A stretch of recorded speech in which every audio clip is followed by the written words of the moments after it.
Hello Year 4, I'm back with our third class text for this topic, and we've gone with the sequel to There's a Pharaoh in My Bath.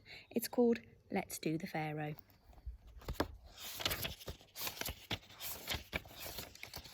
Chapter 1. The Queen of Where?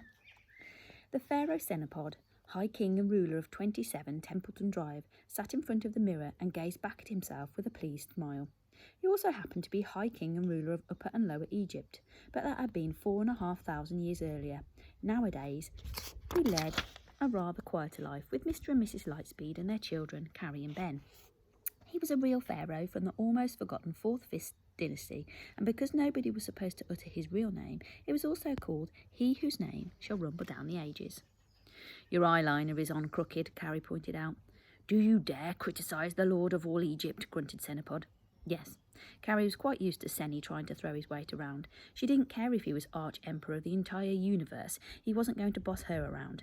After all, she was 15, and no sane person tries to boss a 15-year-old girl about.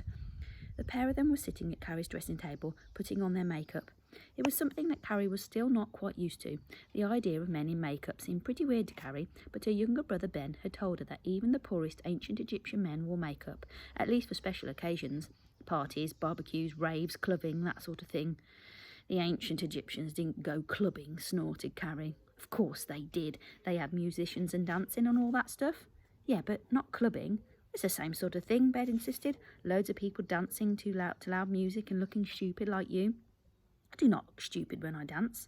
I didn't mean you look stupid when you dance, said Ben, moving in for the kill. I meant you look stupid all of the time. Carrie leapt up from her chair, trying to grab him, but Senapod growled at both of them. Must you behave like young jackals, he demanded. Ben must. He is one, snapped Carrie. Anyhow, it just feels odd having you sitting next to me shoving my makeup all over your face. I wish you'd buy your own. I am the Pharaoh. I do what I wish. But you're not an ancient Egyptian, Carrie, so why do you use makeup? That's easy, snorted Ben. If she didn't, she'd scare people to death because she's so ugly. Carrie could scare people to death. Senapod was impressed. Even he didn't possess that sort of power, and he was a living god, as he frequently told everyone. Is this true? He asked. Of course it isn't. Never believe anything Ben says. If you must know, I'm preparing for a competition. Carrie fetched a team mag from her bed and passed it across. A whole page was devoted to the competition. Fab prizes. Are you the face of the future? Take part in our fabulous competition. Simply send in a photograph of yourself and you might be selected to dress in the latest styles and walk the catwalk in our fantastic Face of the Future competition to find the next supermodel. Ben sniggered. Dream on, sis. He started to do the kind of silly dance he imagined his sister doing. Not that he'd ever seen her dancing, but he had a good imagination and he knew it would wind up Carrie. Carrie ignored him, which wound up Ben instead. The family cat, Rusbucket, peered into the room for a second and wisely decided not to get involved. She went to find somewhere quiet and peaceful. What are you doing? Senapod asked him, applying another layer of black eyeliner. Dancing. That is dancing. I'd like to do that again. I haven't danced for more than 4,500 years, not since I was covered in bandages and stuffed into that coffin. Were you a good dancer? Asked Ben. The Pharaoh was always the best. Everyone said so. Yeah, but that was because if you didn't say the Pharaoh was the best, you'd end up being thrown to the crocodiles, Carrie pointed out. Of course, we had to feed the crocodiles with something, and they are sacred animals. Nearly all the animals in ancient Egypt were sacred, especially cats. He gazed fondly at Crusher of Worms, alias Tiddles, a sleek and elegant black cat with a gold earring in one ear. Crusher of Worms was Senapod's cat, also brought back to life from thousands of years ago. Both Tiddles and Rusbucket were very fond of Senapod. The Pharaoh seemed to have a special way with all cats and often found himself being followed by moggies he'd never seen before. Carrie jumped up and switched on the radio. OK, Seni, show us what you can do. Strut your stuff. Strut my stuff, repeated the Pharaoh. She means show us a dance, interpreted Ben. Senapod got to his feet and began a slow, stiff series of movements. His arms shot out at strange angles. He raised and lowered his legs at odd moments. Every so often he could turn himself slowly round while making weird, hen-pecking movements with his head and rolling his eyes. Ben and Carrie had never seen anything like it. Ben collapsed in hysterics, but Carrie just stared, gobsmacked. Seni, that is so cool. Cool? Queried the Pharaoh, and Ben laughed. Yeah, you know, cool, like hot. Cool is hot?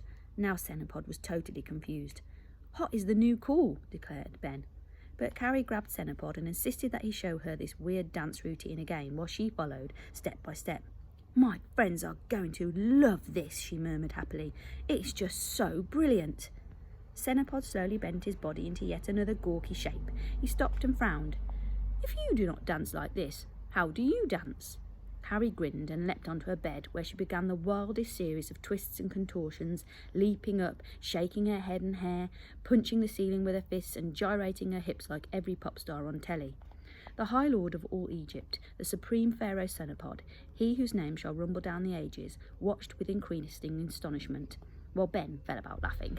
As far as he was concerned, Carrie was making a fool of herself, but Cenopod was gripped by her performance. He climbed onto Carrie's bed and began to bounce up and down, faster and faster. A smile crept on his lips.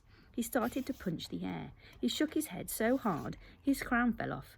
He swayed his hips. He wiggled his bottom. Crusher of Worms fled the room in disgust. Fantastic, Carrie panted, turning the radio up even louder. You're really good. The pair of them were now deep into a copycat routine. Carrie showed Cenopod the moves, and the Pharaoh copied her. I am hot, he shouted. I am the new cool. Me too, yelled Carrie. The door burst open. Mrs. Lightspeed hurried in and switched off the radio. Are you trying to deafen the entire street? Did you know there's a crack on the ceiling downstairs where you two have been leaping up and down? Get off that bed at once, both of you. Carrie duly got down, but Cenopod remained, glaring back at Mrs. Lightspeed. And you, Senny, get down.